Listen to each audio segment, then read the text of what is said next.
7 sinnum hringdi út hjá neyðarlínunni þegar maður á Skagaströnd þurfti á neyðaraðstoð að halda. Erfiðlega gekk að fá sjúkrabíl sendan á staðinn. Mörgum spurningum enn ósvarað viljayfirlýsingu sem fyrsta skrefið að samkomulagi milli Bandaríkjanna og Írans stríðslok. Ísraelskir ráðherrar hafa tekið illa í tíðindin.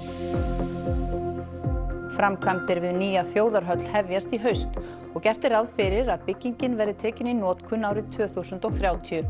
Samkeppnisútboð hönnun og byggingu hallarinnar lauk á dögunum.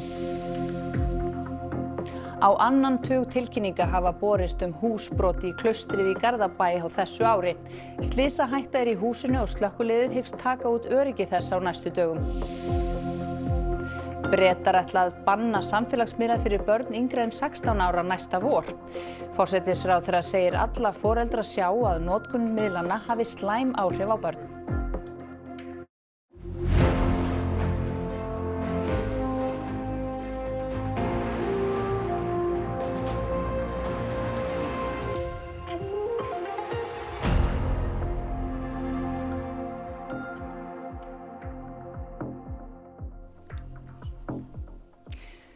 Komið sæl. Neyðarsímtöl náðu ekki í gegn þegar maður á Skagaströnd og kona í Fossvogi í Reykjavík reyndu ítrekað að kalla eftir aðstoð síðasta föstudag. Þá vildi Heilbrigðisstofnun Norðurlands ekki senda sjúkrabíl af stað þar sem beiðnin kom ekki frá neyðarlínunni. Komið við núteitur og þá fannst mér hann vera svo skrítinn. Þegar við komum þar þá situr hann við stofuborðið með kaffi og hann drekka og það kom allt út úr honum og hann renndi ekki niður. Og við tölum það að ég verður bara að hringja í sjúkrabíl og sem við gerum og það svarar ekki og ég hringi aftur og svo tvisvar í röð. Rúnar reyndi 5 sinnum að hringja í neyðarlínuna á föstudagsmorgun þegar að bróðir hans var hætt kominn vegna sýkingar í heila, en alltaf hringdi út. Í millitíðinni náði hann sambandi í gegnum síma við bróðurdóttir sína sem býr í Fossvogi í Reykjavík sem og Heilbrigðisstofnun Norðurlands svo ljóst að samband var á síma hans. Bróðurdóttir hans reyndi einnig tvívegis að hringja í 112 en fékk ekki svar. Hún náði sambandi í 3. tilraun. Neyðarlínan vildi þá ekki senda sjúkrabíl af stað án þess að ræða við einhvern á staðnum. Þannig að þú reyndir að hringja í neyðarlínunni 5 sinnum og dóttir bróðin sem á heim í Reykjavík reyndi að hringja 2 sinnum. Já. Og bara ekkert svar? Ekkert svar. Á sama tíma þá nærðu að hringja í konuna og Heilbrigðisstofnunina á Blönduósi? Já.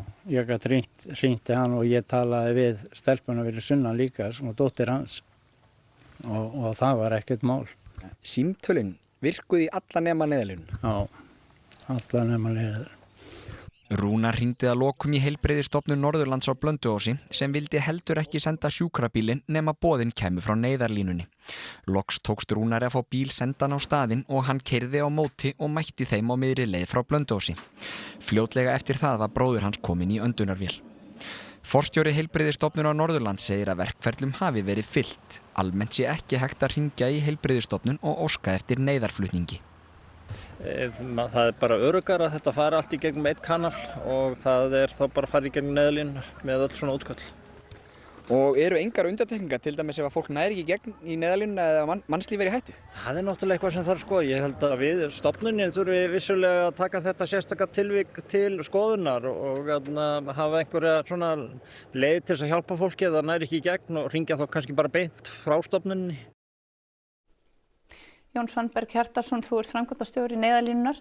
Þetta lítur að teljast háalvarlegt að fólk næri ekki í gegn þegar það þarf að ná í neyðarlínuna. Það bara mjög alvarlegt og getur bara verið dauðans alvara.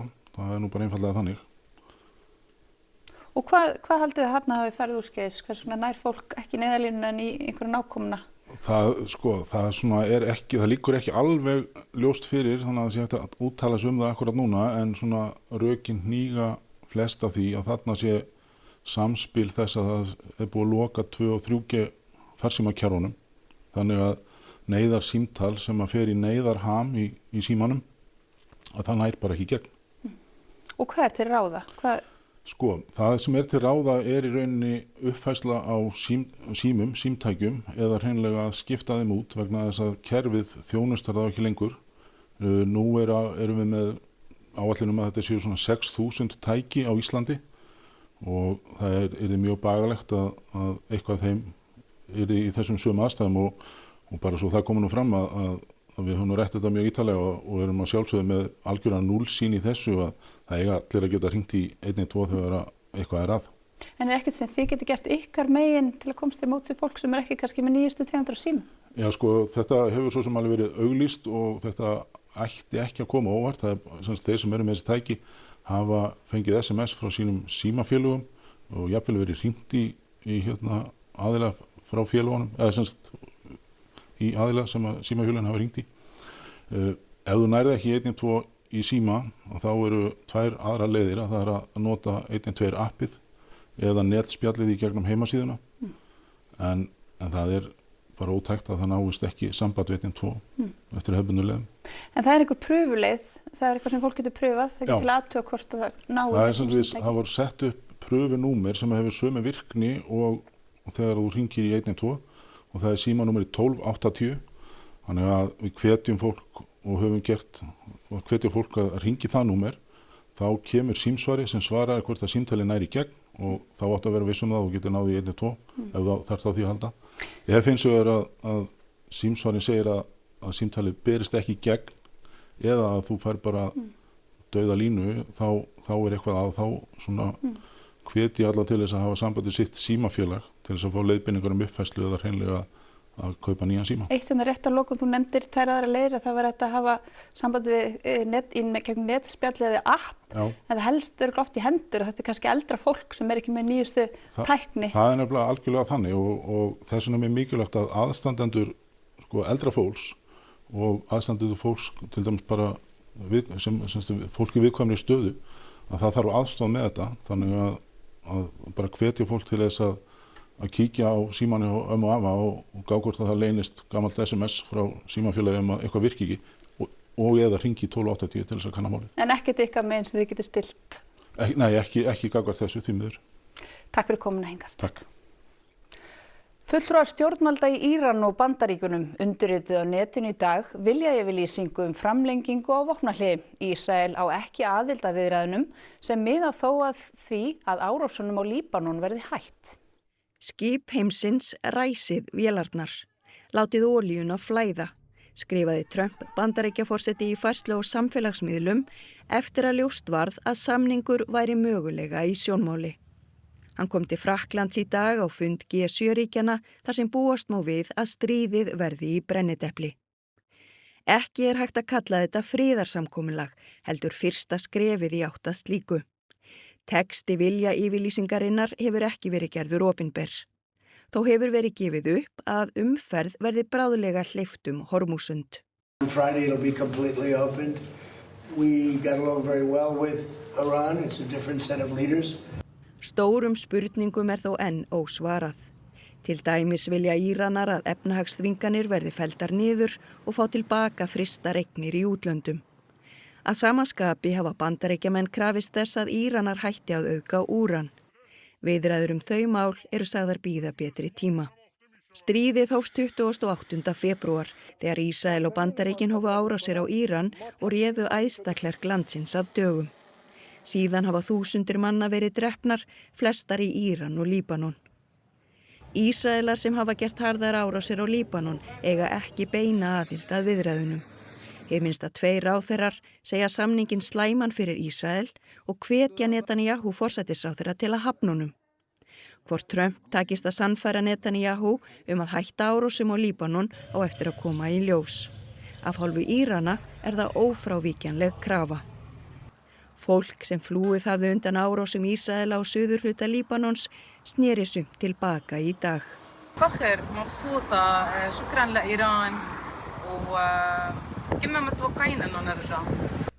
Margir komu þó að heimilum sínum í rúst. هذا كان بيتنا هون، بيت الطفولة، بيت الذكريات، الحنين. هون ترعرعنا، هي راح. Rússlandsher skemmdi Petjersk klaustrið sem nær 1000 ára gamalt í árás á Kív í nótt. Klaustrið á heimsminjaskrá UNESCO, menningarstofnunar Sameinuðu þjóðanna og skemmdist bæði að innan og utan. Stofnunin hefur fordæmt árásina. Mikill eldur braust út í kirkju við klaustrið. Byggingarnar eru taldar með merkari menningarminjum landsins. Rússar gerðu árásir víða Úkraínu í nótt, rápu 9 manns og særðu tugi. Коли я дізнався, то одразу і не повірив, що це відбулося насправді, бо це жахливо. Але ми бачимо, що для ворога немає нічого святого. Вони намагаються нищити нас, руйнувати і руйнувати навіть такі пам'ятки, які мають всесвітнє значення. Бо Києво-Печерська лавра є унікальною святим не тільки для українців, для української церкви, але загалом для всього православного світу і не тільки для всього світу. Íslenskir aðalverktakar eiga að hanna og byggja nýja þjóðarhöll í Laugardal og hefjast framkvæmdir í haust. Verkefnisstjóri bjartsýnn á að höllin verði tekin í notkun árið 2030. Kostnaður hljóðar upp á 16,8 milljarða króna. 2 fyrirtæki tóku þátt í útboðinu sem stóð yfir í ár, Íslenskir aðalverktakar og Ístak. 13 manna nefnd mat tilboðin. Þjóðarhöllin á að rísa sunnan Laugardalshallar. Hennar hefur lengi verið beðið þar sem Laugardalshöll uppfyllir ekki kröfur til alþjóðlegrar keppni. Því hefur þurft að leika landsleiki annar staðar. Vilja yfirlýsingum byggingu þjóðarhallar var undirrituð í maí árið 2022 og tilstóð að höllin yrði tilbúin í fyrra. Það forval og það þarf alls konar samþykki frá eigendum til þess að tryggja fjármagn sitt til staðar fyrir verkefnið og þetta svona safnast upp í tímaseinkanir sem að þó við erum í rauninni í millitíðinni frá 2022 búin að þarfagreina verkefnið mjög vel og skilgreina hvað við viljum fá og ég held að við séum bara á nokkuð góðum stað með þetta. Nú taki við lögbundin biðtími áður en hægt að ganga frá samningi. Fyrirtæki sem buðu í verkið hafa viku til að kynna sér niðurstöðu og gera við hana athugasemd eða kæra. Helgi segir að öllu óbreyttu framkvæmdir geta hafist í haust. Hvenær þá svona áætlað að ný þjóðarhöll verði tekin í notkun? Fyrir mitt ár 2030. Telur það raunhæft? Já, algjörlega. Þetta framkvæmdatími sem er bara vel þekktur. Þegar þú komin á stað að þá þetta það góði verktakar að þeir klára sig á því. Atvinnuleysisbóta tímabil styttist úr 30 mánuðum í 24 samkvæmt frumvarpi sem var samþykkt á Alþingi í dag. Upphaflega stóð til að stytta þann tíma sem fólk getur þegið atvinnuleysisbætur í 18 mánuði en 6 mánuðum var bætt við í meðförum þingsins. Frumvarp miðlægan gagnagrunn fyrir nemendur í grunn- og framhaldsskóla þar sem nálgast má upplýsingar mætingu og námsferil nemenda var samþykkt. Loks var samþykkt frumvarp fjármálaráðherra að laun æðstu ráðamanna hækki 3,5% í júlí en ekki 9,7% eins og þau höfðu gert að óbreyttu. Og Magnús Geir Eyjólfsson fréttamaður á Alþingi. Magnús, fara þessi mál ágreiningslaust í gegn? Já, það var nú ekki mikill ágreiningur þessi mál sem nefnd voru hér að framan, þótt vissulega hafi verið deilt einstaka útfærslur, en það gilti öðru máli fjármálaáætlun til næstu 5 ára sem var einnig samþykkt í dag. Þar var stjórnarandstaðan öll á rauða takkanum, ástæðan sú að stjórnarandstaðan telur að forsendur fyrir þessari áætlun séu með öllu brostnar því það bæði spáð minni hagvexti og meira atvinnuleysi en þegar þessi áætlun var lögð fyrst fram. En þrátt fyrir það taldi meirihlutinn ekki tilefni til að gera breytingar á málinu á milli umræðna. Það algjörlega ljóst að ríkisstjórnin búin að kasta hér inn handklæðinu og ég veit bara ekki hvernig í ósköpunum við eigum að geta farið í það að ræða hér fjárlög næsta árs sem byggja á fjármálaáætlun sem röng. Skiptir engu máli að hafa forsendur réttar. Skiptir það engu máli vegna þess að þetta bara áætlun. Þá ekki bara alveg eins hægt að sleppa þessu? Þurfum við eitthvað að vera að gera þetta? Ég held að umræðan hérna snúist kannski fyrst og fremst það að afvegaleiða og beina sjónum frá þeirri staðreynd að ríkisstjórn undir forystu Samfylkingar, Viðreisnar og Flokks fólksins loksins að takast það sem til dæmis Sjálfstæðisflokknum með allt sitt tal ábyrga hagstjórn og svo framvegis tókst ekki hérna á síðustu 8 árum að leggja fram fjármálaáætlun hallalaus fjárlög. Hvenær svo gert ráð fyrir að þingstörfum ljúki fyrir sumarhlé? Já, bjartsýnustu menn segja á fimmtudaginn ef allt gengur upp, en föstudagur svona líklegri lending að því gefnu að samkomulag milli flokkana haldi og það verða engar óvæntar uppákomur. Það að sjálfsögðu ekki fundur á miðvikudaginn, sjálfan þjóðhátíðardaginn, og svo einfaldlega eftir að vinna þau mál sem búið ná samkomulagi En á meðan höldum við bara áfram að fylgjast með lýðræðinu alla, þangað til forseti fresta þingi. Takk fyrir þetta, Magnús Geir á Alþingi. Marius Borg Haupi, sonur krónprinsessu Noregs og stjúpsonur Hákonar krónprins, ætlar að áfrýja 4 ára dómi sem hann hlaut í héraðsdómi í Ósló í morgun. Ákærur á hendur honum voru í 38 liðum, meðal annars fyrir 4 nauðganir, líflátshótanir og önnur brot. Hann var sakfelldur fyrir 2 nauðganir og ofbeldi í nánu sambandi og þeim dómum ætlar hann að áfrýja. Hann var auk þessa dæmdur fyrir fjölda annara brota. Áður hafði hann játað umferðarlagabrot og afhendingu fíkniefna. Saksóknarar fóru fram á 7 ára dóm. Haupi hefur verið í varðhaldi síðan í februar. Rettsapparatet og domstolene har bestått en viktig prøve ved at man kan sette for retten og gjennomføre en hovedforhandling og avsi en dom for alvorlige handlinger, også mot et medlem av kongefamilien når det begått straffbare handlinger. Ikke det en selvfølge? Det viktig i en demokratisk rettsstat, og det veldig viktig at man nå kan se at dette gjøres i praksis. Vöktun verður eld og myndavilum komi fyrir til að fylgjast með mannaferðum í klaustrið í Garðabæ. Slysahætta í húsinu sem hefur staðið autt í 5 ár og annað tug tilkynninga hafa borist húsbrot á þessu ári. Ég sýnist að þetta sé annað tug tilkynninga sem hafa borist allt þetta ár og þetta eru tilkynningar þar sem að nágrannar og hafa áhyggjur af því að sé verið að fara þarna inn. Fyrrum nunnuklaustur Sankti Jósefssystra í Garðabæ hefur staðið autt árabil. Líkt og greint var frá í fréttum í gær hafa ungmenni og ógæfufólk vanið komur sínar þangað. Fyrsta voru þetta rúðubrot og svo hefur verið farið þarna inn hurðir brotnar og speglar brotnir og svona ýmislegt. Íbúar í nágrenninu hafa lýst yfir áhyggjum af öryggi ungmenna sem leika sér í og við húsið. Djúpur brunnur fyrir utan húsið og stendur hann stundum opinn. Starfsfólk Garðabæjar lokar honum reglulega en auðvelt að taka hleran af. Innandyra liggja glerbrot á víð og dreif og erfitt væri að komast út ef eldur skyldi kvikna í húsinu þar sem byrt fyrir glugga og hurðir. Slökkviliðið hyggst kanna öryggi í húsinu á næstu dögum. Við eigum eftir að skoða húsið en í grunninn áherslan á að fólk komist ekki inn því að það erfitt að tryggja flóttaleiðir í húsi sem ekki í notkun. Svo þarf að skoða bara aðra brunavarnir, meta það hvort að þörf sé á lágmarksbruna viðvörun eða öðrum ráðstöfunum. Nú rafmagn á húsinu. Getur skapast eldhætta af því? Við eigum eftir að skoða þetta en já, það getur skapast ákveðin hætta af því ef að rafmagn illa frágengið. Almar Guðmundsson, bæjarstjóri í Garðabæ, segir að myndavélakerfi verði komið upp og vöktun við húsið verði eld.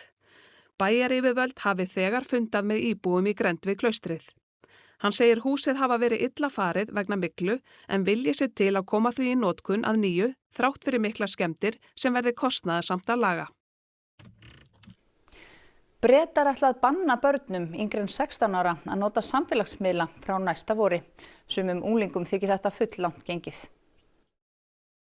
Meðal þeirra samfélagsmiðla sem verða bannaðir yngri en 16 ára eru Snapchat, TikTok, YouTube, Instagram, Facebook og X.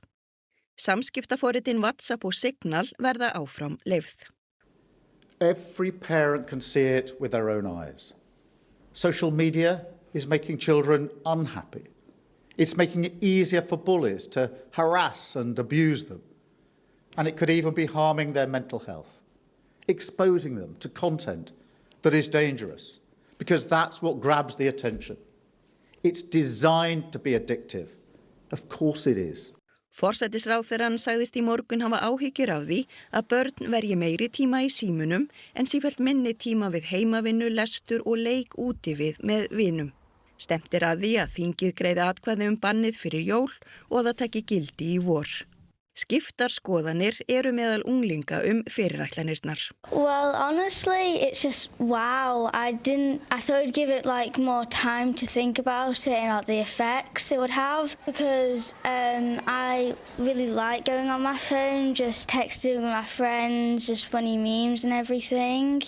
But I know in the future it will have a positive impact on young people's lives and their mental health and it will create a lot of stability in the future. I don't think it should be banned, but I think it should be limited. I think you should just have a certain amount of time and then you should be should go outside possibly and just maybe talk to your family because I think that's the best thing to do. Hvalveiðar hefjast fljótlega. Verið var að gera hvalveiðibáta Hvals HF klára til veiða fyrir helgi. Útgerðin hefur leyfi til veiða á langreyði. Veiða má 150 langreyðar samkvæmt ráðgjöf Hafrannsóknastofnunar. Engar langreyðar voru veiddar í fyrra og hittifyrra. Þá hefur hrefnuveiðibáturinn Halldór Sigurðsson á Ísafirði leyfi til veiða. Ekki hafa fengist upplýsingar hvort veiðar standi til hjá þeim í sumar. 11,5 tonn af sveppum eru ræktuð hjá flúðasveppum í hverri viku. Grænlendingar fá hluta af uppskjörunni. Já, hér á Flúðum sko allt að gerast þegar svepparækt annars vegar. Flúðasveppi voru eitt af þeim fyrirtækjum sem forsetahjónin heimsóttu helgina þegar þau fögnuðu með heimamönnum 1150 ára afmæli Hrunamannahrepps. Flúðasveppir eina fyrirtæki landsins en ræktar sveppi og það alltaf meira en nóg að gera eins og bústjórinn þekkir manna best. Það gengur vel að rækta, þannig að við erum bara að sigla okkar sjó með magn og gæði.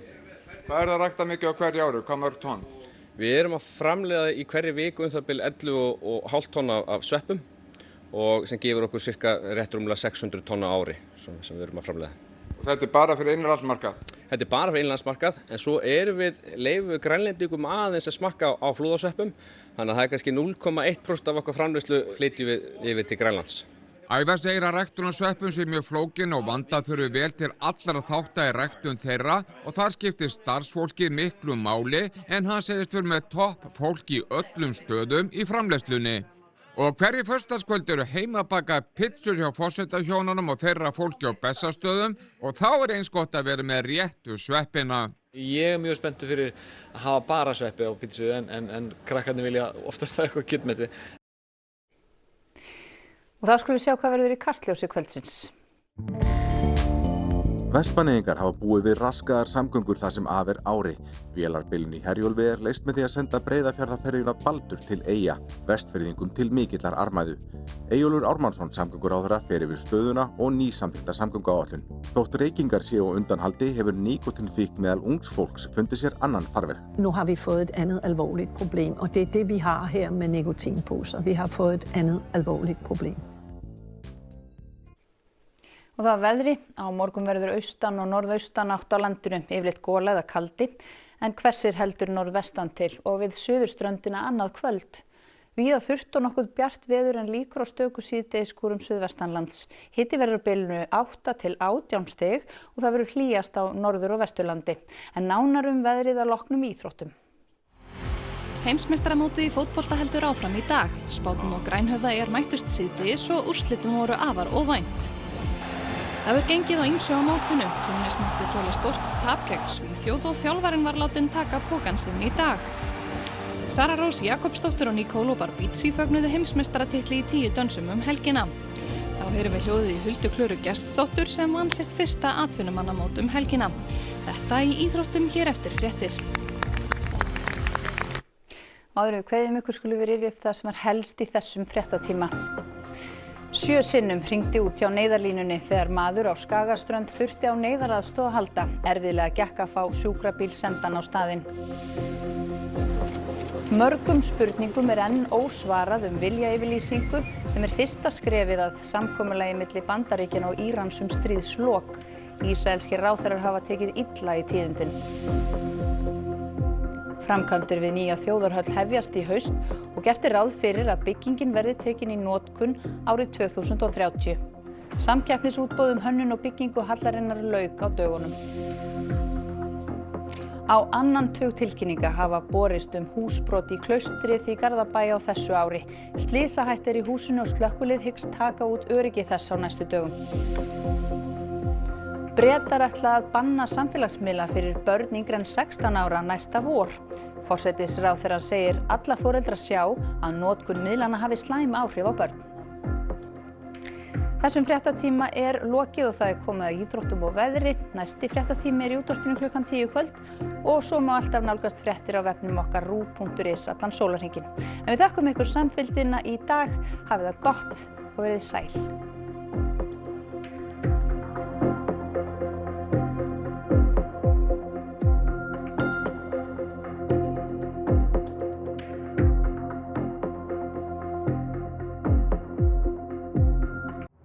Á RÚV í kvöld. Jörðin, Planet Earth, þriðja þáttaröð þessara stórbrotnu náttúrulífsþátta með David Attenborough jörðina, náttúru hennar og dýralíf á öllum árstíðum. Þættirnir eru talsettir á íslensku en sýndir með ensku tali á RÚV 2. Á mörkum hins byggilega heims. Norskir heimildaþættir fólk sem hefur elt drauminn einfaldara líf og býr á afskekktum stöðum fjarri ys og þys borgarlífsins. Brúðkaupsveislan.